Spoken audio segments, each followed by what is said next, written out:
Okay. We're on. Okay, great. So welcome to our RePS guest seminar for the 28th of November. It's nearly Christmas, everybody, by the way. And therefore, to bring great joy to us all, we have Andrew Baldwin, who's joining us. And just as a very brief introduction, because I always think I don't like to speak on behalf of other people, Andrew. So whilst you might think, oh, that wasn't a big build-up, basically, the very small introduction is to just say that we've got a wonderful overview of research, I believe, from your master's, isn't it? From your master's thesis, and it's type, intensity and depth, which I think is wonderful, that little blip there. Investigating the link between extracurricular activities and attainment in maths with year 11 students. Now, having taught year 11 students, I can see where the depth is going for and the intensity. But yeah, very, very welcome to this little session, everybody, and to you, Andrew, as well. I will leave you to unfold, and then if people have any questions, do you want them to put them in the chat and we'll go to them later, or do you want me to say there's something in the chat? How do you want to work it? There's a little section at the end. Depends how quickly we get through this, really. If people are tired and they need a break and just go home, then we can just put questions in a chat and I can respond. Or we can have an open Q&A session. But I think most people, I know I definitely do.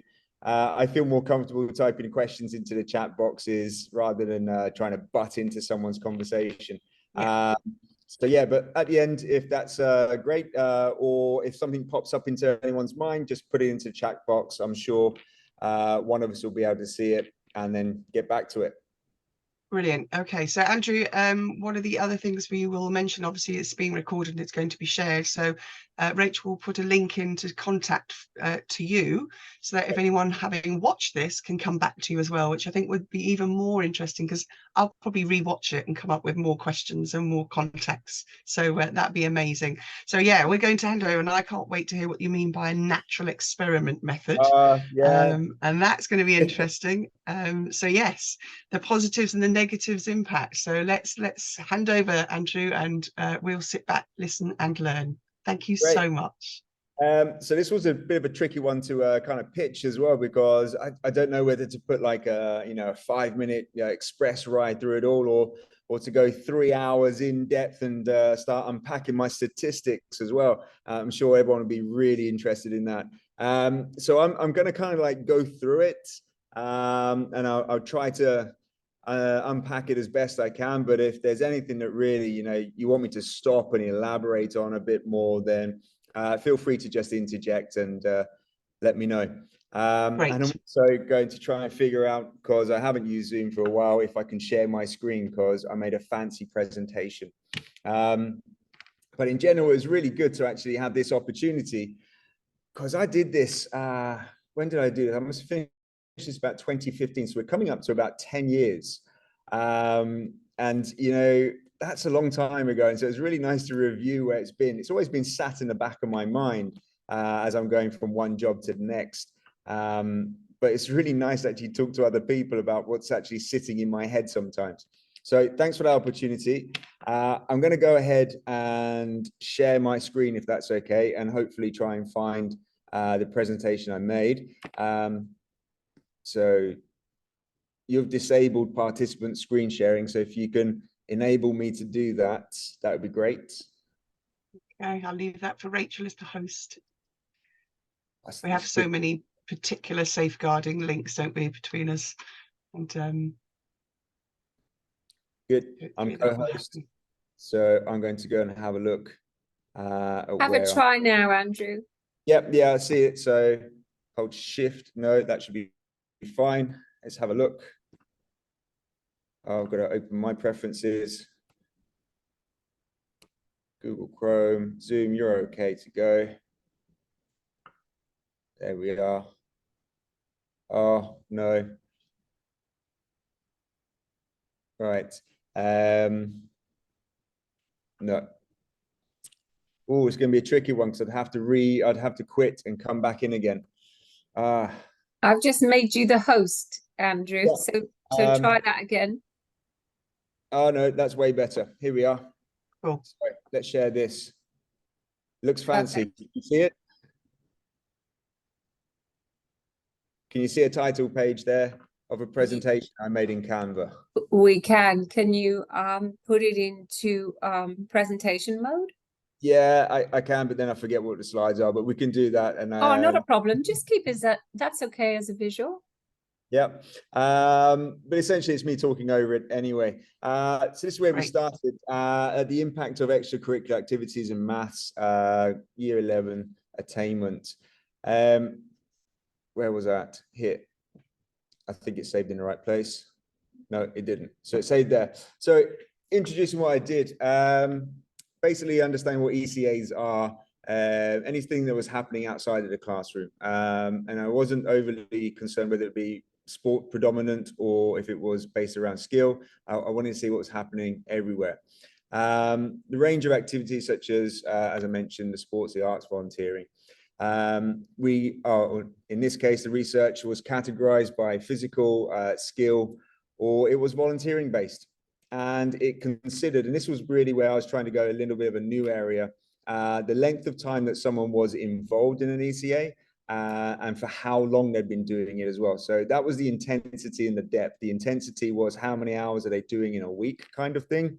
And the depth was, well, how many years they've been doing this as well. So the rationale for why I did this. Well, we knew that there was, that somehow they're good for our students, but we didn't really know about where the direction of the relationship lied. Was one thing affecting the other, or was it the fact that they were doing the ECA that was affecting their attainment? Our time, and in the context of where we were at the time, this was back in the UK when there was a new curriculum coming in for the GCSE program. Lots of schools were pushing for an outstanding grading by Ofsted, which is a national governing body. And there was a lot of intervention kind of things happening. And so we were doing stuff, and I just wanted to know whatever we were doing was having was it having a positive impact, or was it negative in terms of their attainment? I was curious to explore the connection to the range. So I wanted to know, was it just sports that do the best for our students, or is it skill based, or is it volunteering? Which one really is the meat? Which one gives them the most bang for their buck, I suppose, really the time invested, and to have a look at those different activities. But it started with a failure, and this is where it comes in with the natural experiment. So pretty much most of what had been happening beforehand in terms of research were correlation studies. And I didn't want to do just another correlation study because it had been done to death as such. And I was trying to be really, really clever. And I got really excited about natural experiments. I found it as a method. And I spent about 2 or 3 months trying to figure out what it was and how I could use it to be super clever. My tutors at the time thought that I was wasting my time and that it's not going to work either, and I should just do a correlation study, triangulate it, and be very happy about my results. But I was trying to find impact. So a natural experiment in terms of what was looking at, normally an experiment has a control group. Correlation studies just look at what's happening naturally in whatever environment, one thing affecting another. When you come together with a natural experiment, we have a look at we've got 2 variable groups. We've got a group where nothing's happening. So that was my control group. So there's no ECAs whatsoever. Child sits into class and does nothing else.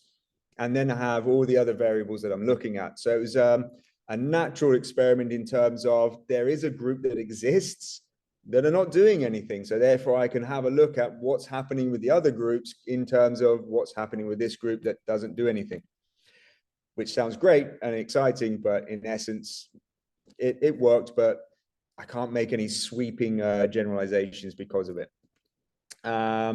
So why did I use maths and year 11 as well? Again, back in the UK, year 11s have a lot of data as they go into their last year and their last formal assessment. And that data tends to be based upon standardized tests. There's no real bias from the teachers giving a class data set or examination and, you know, having well, benefit of the doubt. No, it's black and white, it's rubriced, it's graded, and that's it. And also in terms of their mocks, it's their last opportunity to do really well before they go into their finals. So they generally want to see where they're at as well. So there's a lot of investment from the student. So we're not looking at something that might be underscored, motivational problems, etc. And it's a core subject, you know, it's important to them. And I had quite a few in year 11 at the time. So it was a nice sample size. So that gave me, you know, a nice body to work with, and using year 11s, using the maths as well. I could have gone with English, but it's a little bit, you know, it's harder to grade with maths and English to separate it. So we all know kind of like that, you know, this has been around for a really long time. So what was I really trying to discover, and what did I discover? So it brings me into, you know, the 1930s, I think, as I went into my literature review, was kind of like the first area that I found some kind of literature and data and investigation into what's happening in extracurricular activities and attainment. And what was found in the 1930s was basically what we call the zero-sum model, that anything outside of the classroom is detrimental to everyone's attainment. And ironically, it was almost feeling like the school that I was at the time was coming back round again to this zero-sum model of, no, we need to give them more interventions on, you know, academic programs rather than anything else that's outside of that. But as that moved through in the 1930s, the idea or the notion of the zero-sum model was becoming dispelled. You know, there was a lot of work that was coming out of Harvard, I think, at the time, where they were looking at what was happening in their groups, their extracurricular groups, and how they were attaining in their studies. And in the 1960s, there was a great professor, James Coleman, and he wrote a book, The Adolescent Society, I think it was, looking at what's happening in America. In terms of schools, attainment, the society of adolescents that are growing up, you know, post-war, second generation from there, and how it's affecting their attainment. And it came, and from there grew some models and some hypotheses, such as the leading crowd hypothesis. Now, I'll quickly touch upon these, but they're quite in-depth. But the leading crowd hypothesis basically spoke about whatever one group of people are doing, another group of people would like to emulate what they're doing. And as long as the first group of people are doing something positive and attaining, then the second group of people will come along and try to do the same kind of thing. So it's kind of like a perpetuating cycle of getting better at something. Social capital model theory was basically talking about how outside of the family unit, if you are embedded within another group of, or another environment or another society, then you will gain something from that society or group, and again, lead to something positive. What it didn't touch upon was the fact that, well, potentially that could be a negative impact, because if they're not a positive role model within that group, then it's going to have a detrimental effect to progress. And then more recently, in 2000s, I think there was a book, The Overscheduled Child or something along those lines. And there was the overscheduling hypothesis, which was, we are just giving too much to children. We're constantly getting them something to do, or they're overoccupied, and that is detrimental to their attainment. And I'll touch upon that a little bit later as well. So these things came out basically from the 1960s, when people really started to look at, well, what is happening in terms of attainment, and why is it happening, and how can we then start to promote it and have a better look at it. I'll move forward. So my study. So I looked at, again, we had volunteering, we had skill, we had physical type activities, and the study found that participation in any ECA had a positive impact upon their maths attainment scores. When we compared this to the control group in the natural experiment, which was the group of guys that were doing no ECAs. Now, there's an issue in there in itself, though. Why are they not doing any ECAs in the first place? So, you know, again, not making any great groundbreaking statements. It did find in my particular study with this cohort, this sample that I had, that skill-based ECAs, and I grouped these together with the music, the drama, the debating, anything where there was an element of learning of such, but not looking at an intervention. So I discarded those all. So if it was an extra maths class or an extra English class, I wasn't interested in looking at that. I was something else that was extra to their lessons. So the skill-based ECAs had the greatest positive impact upon the maths attainment. But again, we come back to the correlation problem of, well, maybe it's because that they are great at maths in the first place, that they're doing those kind of activities, or predominantly those kind of activities. Students who spent more time in ECAs and who had been involved in ECAs for a longer period of time tended to have higher maths attainment. And that's quite interesting.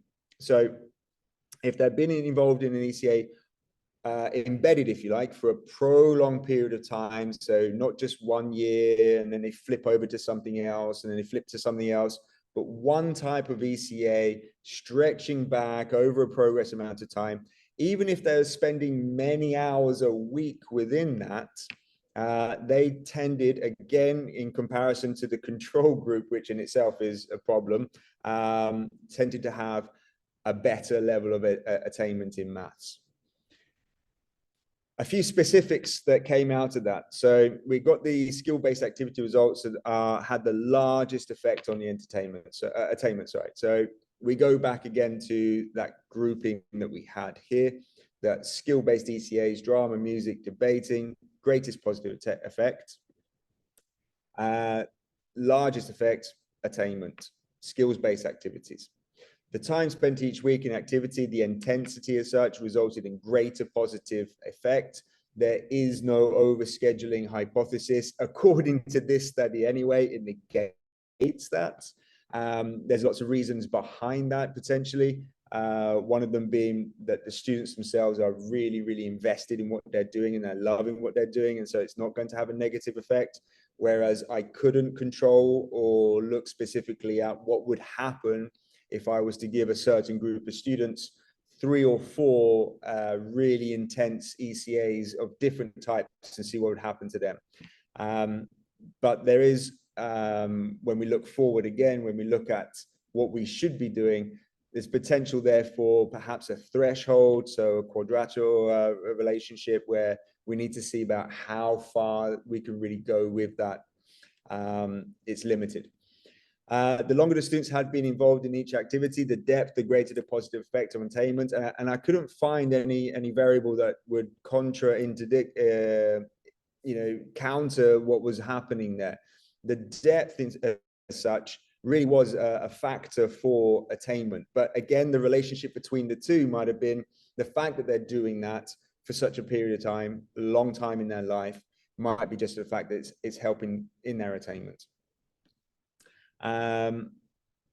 Something that was quite negative that came out, because I did investigate and use as a control variable as well, whether the students themselves, because it was the whole cohort, 230 students, whether they were in special education needs. I marked that as a variable, and also their socioeconomic status. And both of those variables combined together had the largest impact on attainment, and that was a negative impact. And it didn't matter which ECA they might be involved in, the ECA positive impact did not counter that negative impact. So a student who had special education needs and or was of low socioeconomic status would struggle as such in terms of attainment within maths, despite any intervention, positive intervention from or impact from ECAs.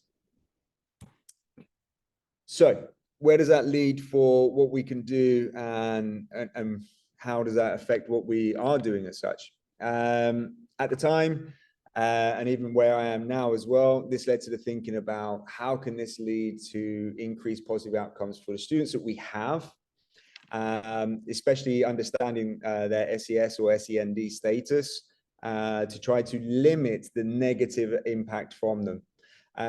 So first thing we were thinking about there and then at the time was, well, let's make sure that we have, you know, a nice broad skills-based provision for our students, so that they can engage with them. And secondly, let's make them more than just something that's happening for one term or carouseling it around every other week, they change onto something else. Let's build that depth into it so that, okay, immediately there won't be anything positive that they can take away from it. But future-wise, if we're thinking long-term, that's going to have a bigger impact as they move forward. But what would it actually look like? Now, this is pretty anecdotal stuff, but the school that I was at the time, if I look back and I go back, and I won't name them or anything like that, you can find from the research, well, you won't, they're not named, but my legacy, one thing that I'd like to claim from there is the legacy of, they have a fantastic ECA program that exists there now. There is a plethora of different sports.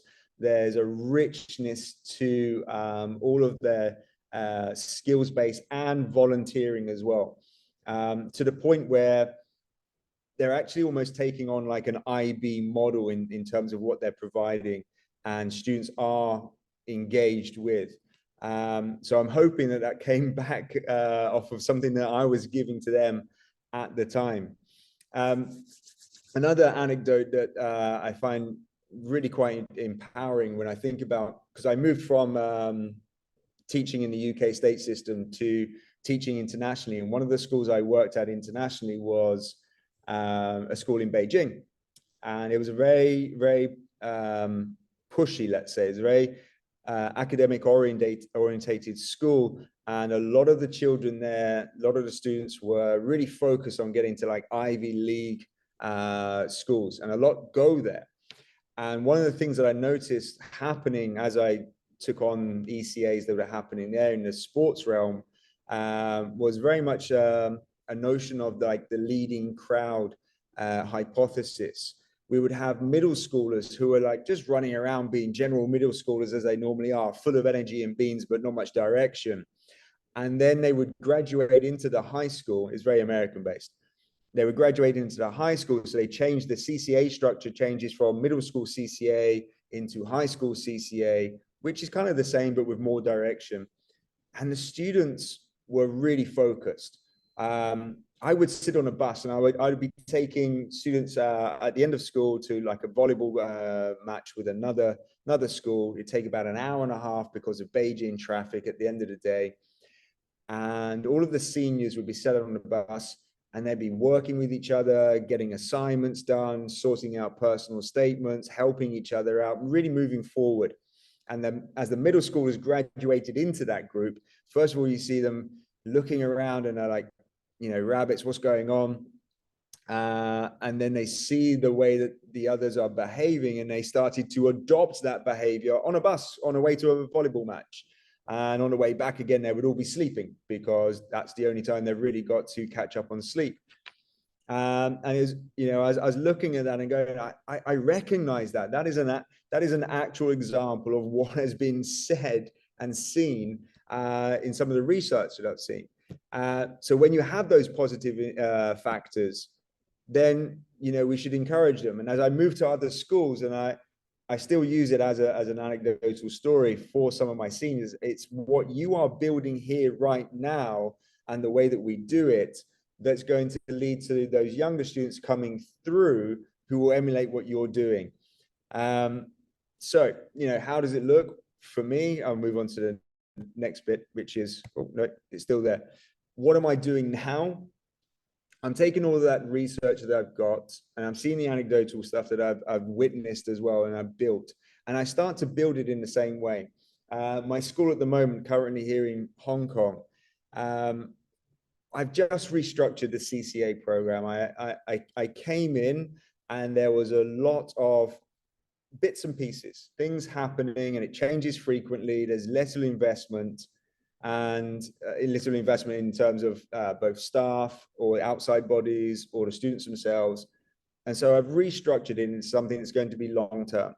So the students have the ability to develop something now in a range of different things, whether it be just sports-based or skills or volunteering. And then they develop it and it carries on for a prolonged period of time.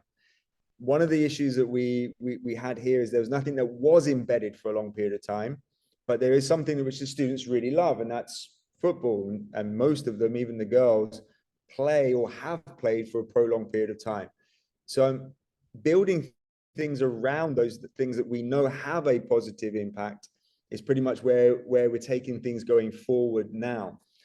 On top of that, we're blessed that we don't have too much in terms of socioeconomic status issues, but we do have a lot of SEND issues as well. And so being able to provide something for them and making it meaningful is probably how we're best intervening without having to take away curriculum time or for them to be embedded in something positive as they move through the school system. So I think that's almost a whistle-stop tour of where my research was. I can touch upon any of the things you want me to go back. The models that I use in terms of statistics, it was complicated because I had multiple variables. So I did use things like Ancover, and it did produce statistically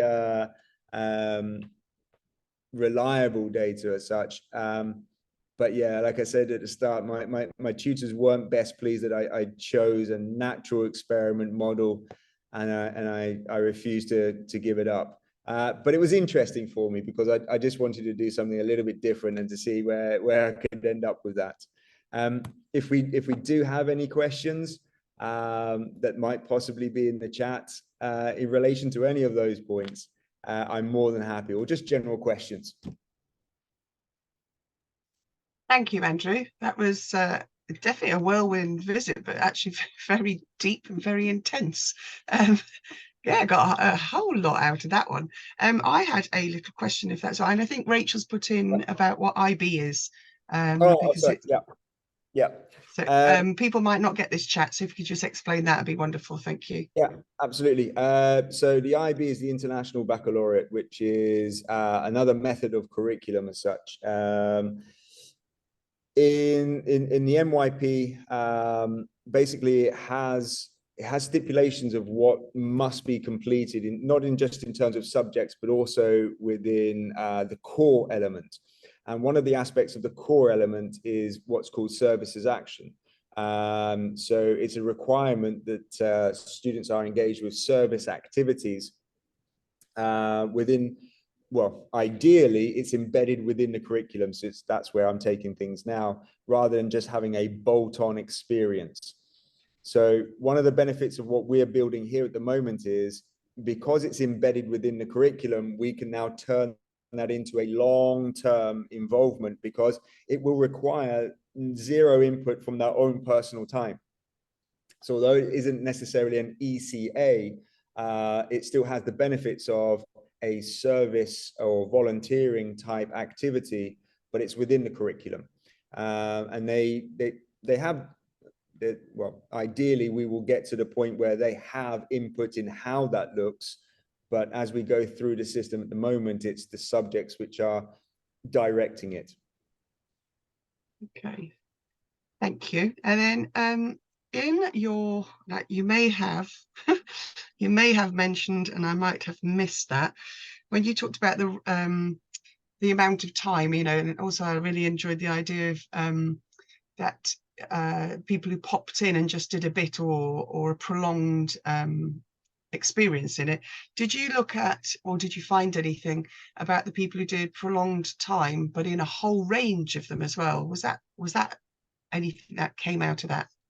Yeah, so looking at the data that we had, which was basically saying how many hours that they were doing things, how long, how many years they've been doing it for, there was very few cases of there being a student had taken part in multiple different types of ECAs over a prolonged period of time. So I'm talking like year or beyond.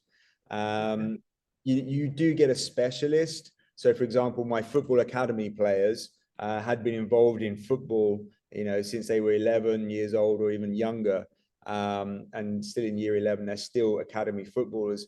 But the question or the idea then really has to be, like, is this really an ECA for that student now? Because this is almost like a career pathway for them. They're not so much embedded in doing it because of whatever reasons. And thematically, we looked at through interviews, what are the reasons why they do things or stop doing things, or what do they like and don't like about it. But one of the things that came up was school connectedness. So when a good provision was there, and it was quite hard to have a conversation with colleagues afterwards about how students love their ECA, but some of them, some colleagues, they don't like theirs, but we all have to give an ECA because it's kind of almost contractual. If the ECA wasn't deemed to be of worth or worthwhile, then it doesn't matter in which type it really existed or for how long a student wanted to do it with that in that structure. It was meaningless. It didn't have any positive impact, which is one of the reasons why we come back to, school connectedness is students are attaining better because of the things that we are doing, not just in the classroom, but outside of the classroom, that have meaning, that they find meaningful. Lovely. Does anyone else have any questions? I would comment how much I appreciate that perspective, because, we struggle with that here too in the US, whether, first of all, the question of correlation versus causation. But at this point, I think people around here, educators, parents, we just want to see kids be involved. And there's a lot of talk, that's constant blaming everything on COVID, but it did exacerbate some of the challenges with the high school level students in particular, where they didn't have that connectedness to school. They didn't have that connectedness to each other as friends.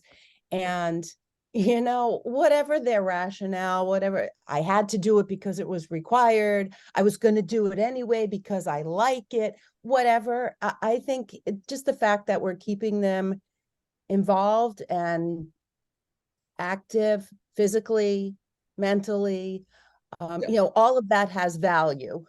So, what we want to prove our points, but at the same time, we almost don't care anymore as long as they're doing it. Yeah. I think that's a really important point that, one of the things we didn't look at is essentially, what are all these other factors, all the other benefits to the students that they're gaining rather than just attainment. There's a whole range of things which are positive. It's a long list of positives of just being involved. But the context that we're in, like I say, we're under a magnifying glass. We were under pressure. Everyone was burning out. And I found it really difficult to take to my staff that we have to do X, Y, and Z when X, Y, and Z had no actual positive benefit to all of these students who were also burning out and becoming stressed. And I just wanted to make it worthwhile, both for the students to get something tangibly beneficial that they can take home. It's their GCSE grade, it's their exam grade, and also for the staff to be going hand on heart. I know that this is going to be not just pastorally beneficial, but this is going to have a positive impact on whatever grade they're going to get at the end, or it's going to negate a negative impact, for example, being a SEND student.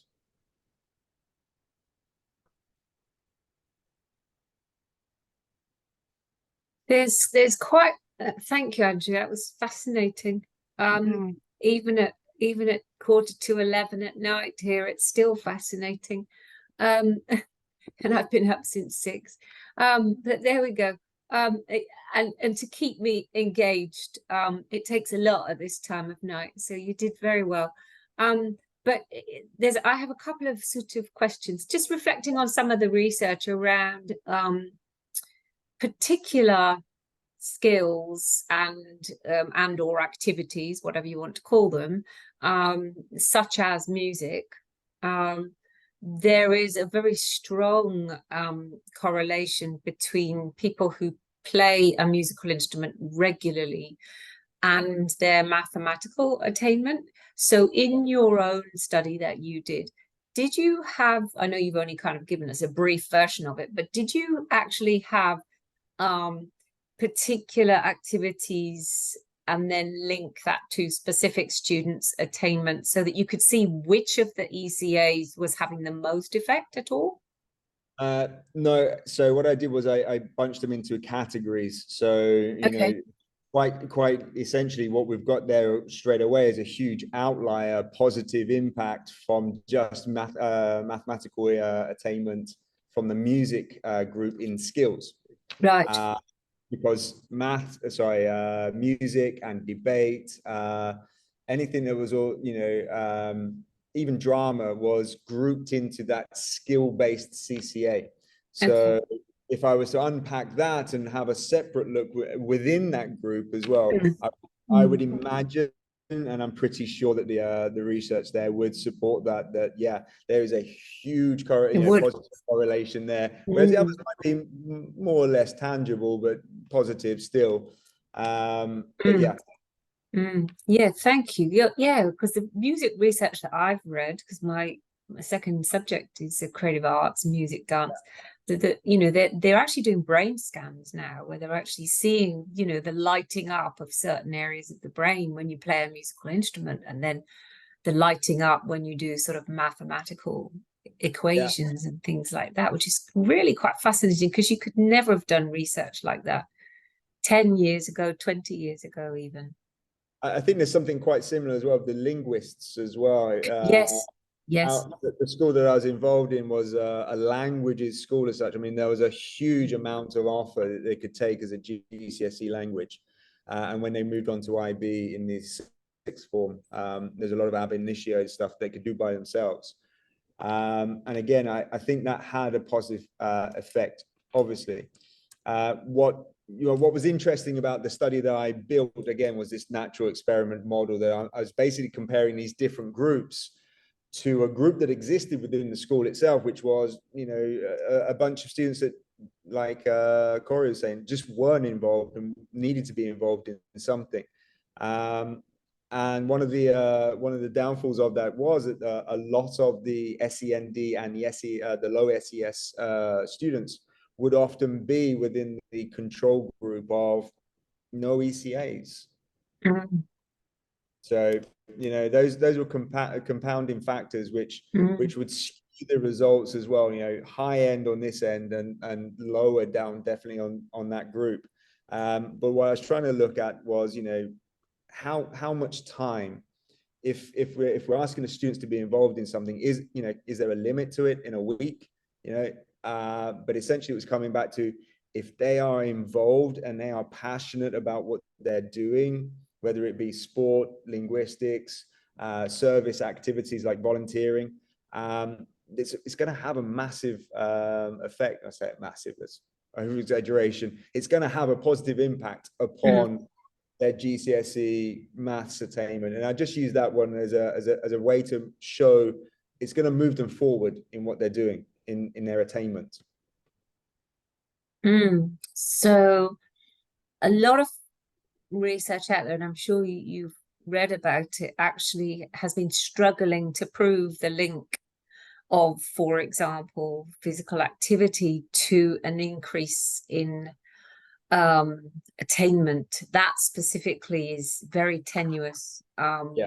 So, but we do have quite a bit of research out there, which I'm sure you're aware of, but maybe some of the listeners aren't as aware of that. But there's quite a bit of research out there on improvements in concentration, improvements in motivation, and of course those directly link to attainment.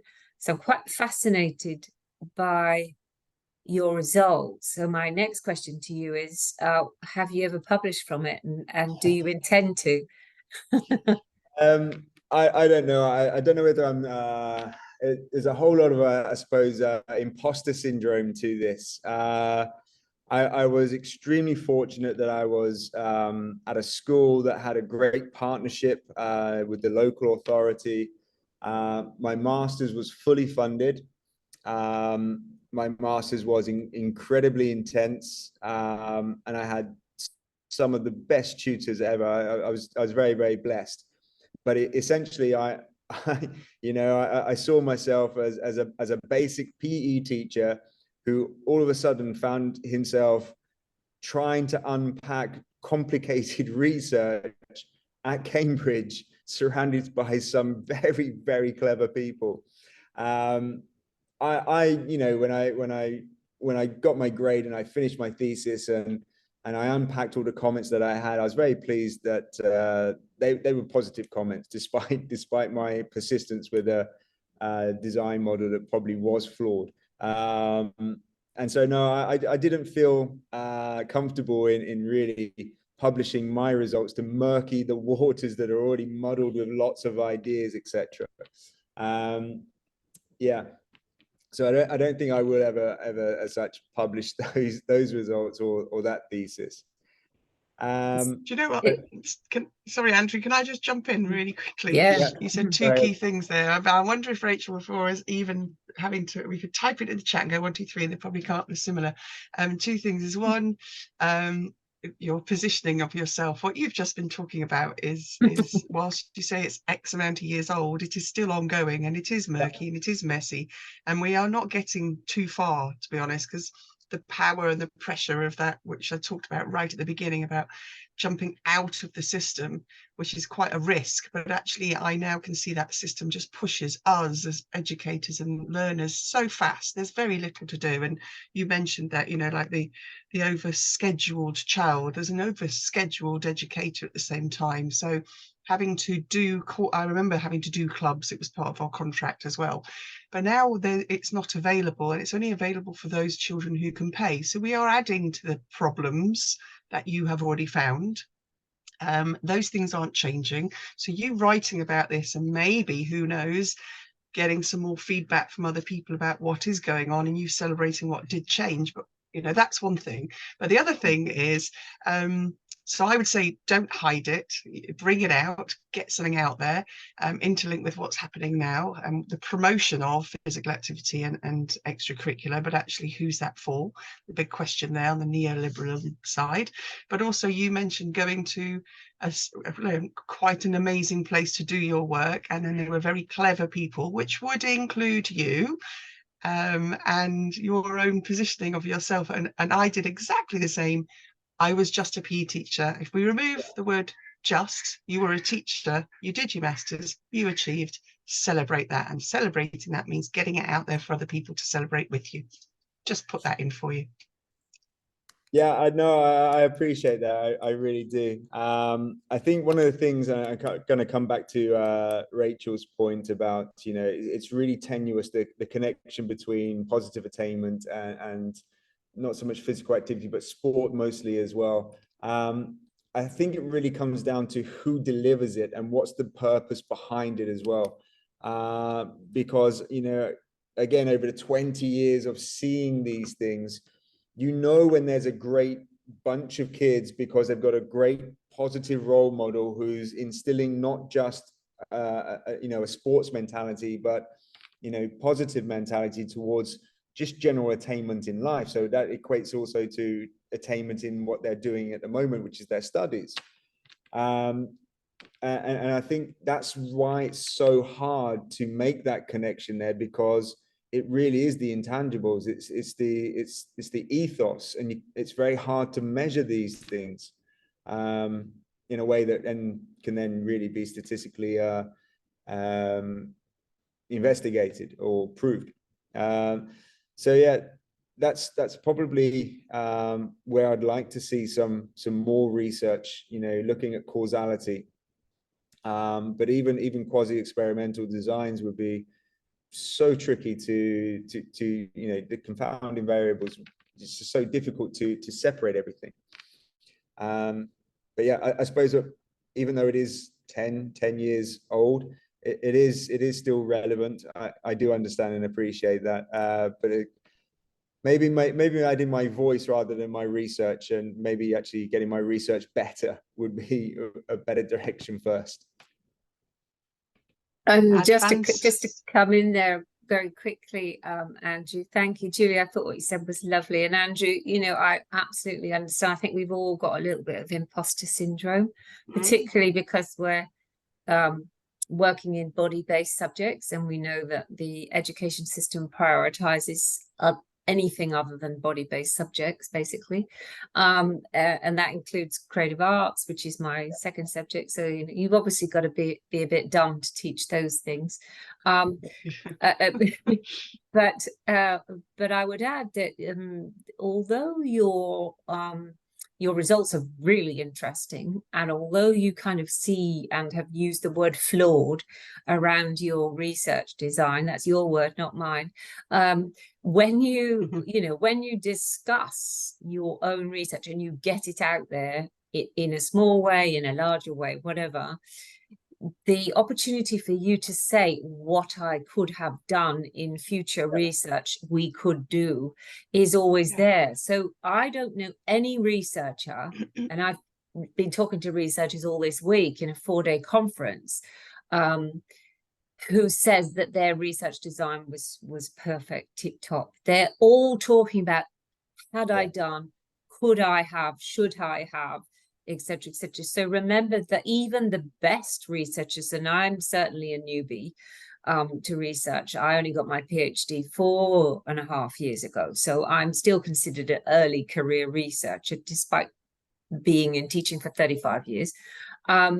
So, you know, I've got a bit of imposter syndrome around that, but even the best researchers that I've listened to here are still criticizing their methods and saying I could, should, might have. So I don't think it's confined to just you. And I agree with Julie that actually I think people would be very, very interested in these results. Yeah, once again, I appreciate the positive comments. It's kind of nice for two things, you know, being able to talk about this again after spending, you know, it was a very intense 2 years building and leading up to it, and the year itself that actually I conducted the research, it was very, very intense, and it's nice to talk about it. I mean, you know, my thesis sits in my first university, where I did my bachelor's, and it sits in the Cambridge Library as well, collecting dust somewhere, I'm sure. But it's there, and I know it's there. And I'm happy that it's there. And yeah, I suppose I do need to find my voice in that area. I suppose it's just my own reservations, really.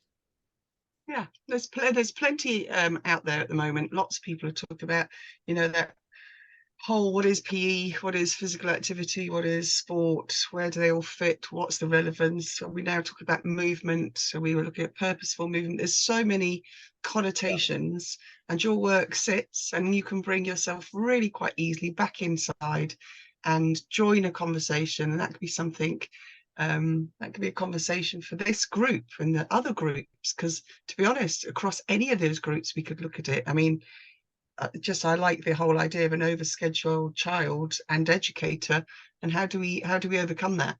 And that comes back down to, do we actually have a choice, or are we positioned to have no choice? And I think, you know, and I'd love to know about that, the choice that those children, that group, that naturally selected group, I suppose, why they chose not to take part in anything.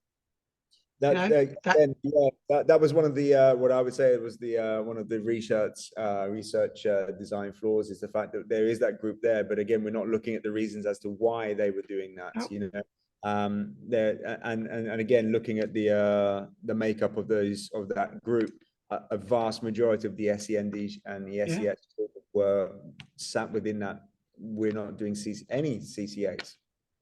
Yeah. So you've got masses ahead. Masses. Just find a little time. That's one thing I wish I had. As I sit here now, it's like it's 8 p.m. I've been at work. I've been in my office since 7 a.m. this morning. I'm yet to. I don't know what time I'm going to get home. Oh gosh.